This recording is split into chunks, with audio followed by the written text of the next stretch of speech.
इतिहास के पन्नों में दर्ज एक ऐसा योद्धा जिसकी विद्वता का लोहा तीनों लोग माना करते थे, जिसकी शक्ति का भय देवता ही नहीं राक्षस भी जिसको महसूस कर सकते थे, जिसके 10 सर थे और वो 10 सर उसे एक महाज्ञानी बनाते थे, वह जिसने अपने पराक्रम और तपस्या से स्वयं महादेव को प्रसन्न कर दिया था। फिर ऐसा क्या हुआ कि वह मर्यादा पुरुषोत्तम श्री राम के क्रोध का भागी बन गया। रावण, जिसे दशानन और दशग्रीव नाम से जाना जाता था, आखिर उसने ऐसा क्या किया जिससे उसका नाम इतिहास में एक पतन के प्रतीक के रूप में दर्ज हो गया? क्या सीता माता का अपहरण उसका सबसे बड़ा अपराध था, या उसकी इस भूल ने सिर्फ उसके विनाश की नींव ही रखी थी? आप सभी को पता होगा कि रावण का असली नाम दशानन था। उसे दशानन और दशग्रीव नाम से बुलाया जाता था। महादेव ने एक बार उसे रावण नाम दिया था जब वह महादेव को कैलाश सहित लंका ले जाने के लिए हट पर अड़ गया था, और कैलाश पर्वत को उठाने की कोशिश करने के लिए जब वह पर्वत को उठाता है तो महादेव अपने पैर का अंगूठा कैलाश पर रख देते हैं, जिससे दशानन का हाथ पर्वत के नीचे दब जाता है और उसके जो उंगली पर्वत के नीचे दब जाती है, उसके रुदन से तीनों लोग कांप उठते हैं। तब दशानन या दशग्रीव का नाम रावण पड़ जाता है। यह नाम उसे भोलेनाथ ने दिया था। इसके बाद ही उसने शिव तांडव स्तोत्र की रचना की थी। उसे दशानन इसलिए कहा जाता था क्योंकि उसे 4 वेद और 6 दर्शनों का ज्ञान था। जिसने शिव तांडव रचा, जिसने महादेव को प्रसन्न किया, वह आखिर में राम के क्रोध का भागी क्यों बन गया? क्या केवल सीता का हरण उसकी सबसे बड़ी भूल थी, या उसकी हार की जड़ें कहीं और थीं? आप सबको देखने में तो यूं लगता होगा सिर्फ माता सीता का हरण करने की वजह से रावण का अंत हो गया, पर वास्तविकता यह है कि रावण का पतन केवल सीता माता के अपहरण से नहीं हुआ था। अपने चित्त की कमजोरियों के चलते ही वह पहले ही हार चुका था। इसकी नींव पहले ही कई बार रखी जा चुकी थी।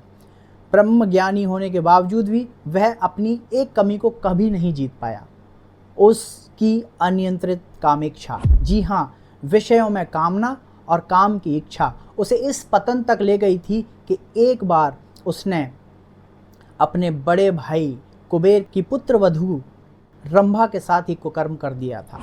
एक तरफ तो वो राक्षसों का नेता था, दूसरी ओर लोग उसे ब्रह्मज्ञानी मानते थे, बट इसके कुकृत्य ने जो उसने रंभा के साथ किया था, नल कुबेर को और कुबेर को बहुत कुपित कर दिया था, और उन्होंने एक श्राप दिया था कि आज के बाद तूने किसी भी स्त्री को छुआ या बुरी दृष्टि से छुआ तो तेरे सर भस्म हो जाएंगे।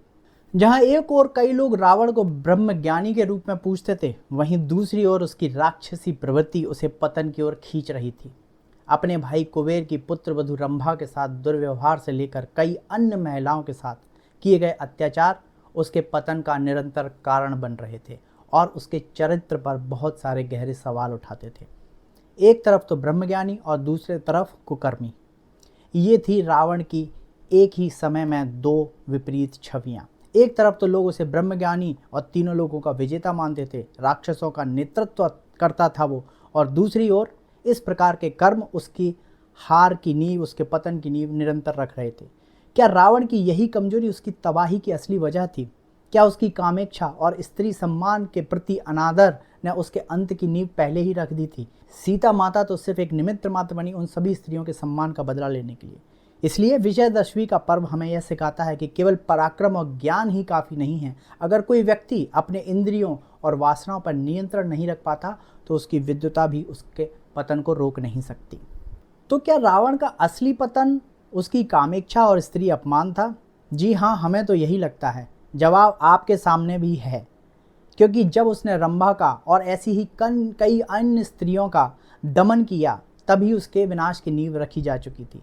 विजयदशमी केवल राम की विजय का पर्व ही नहीं है, बल्कि हम इसे स्त्री सम्मान का गौरव पर्व मानते हैं।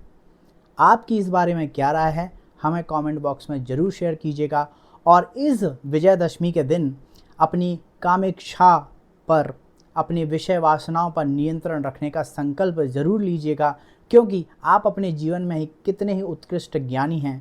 रावण की सीख हमें यह सिखाती है कि यदि आपका अपनी कामेच्छा पर नियंत्रण नहीं है तो आपके पतन की नींव भी कहीं ना कहीं पड़ ही रही होगी।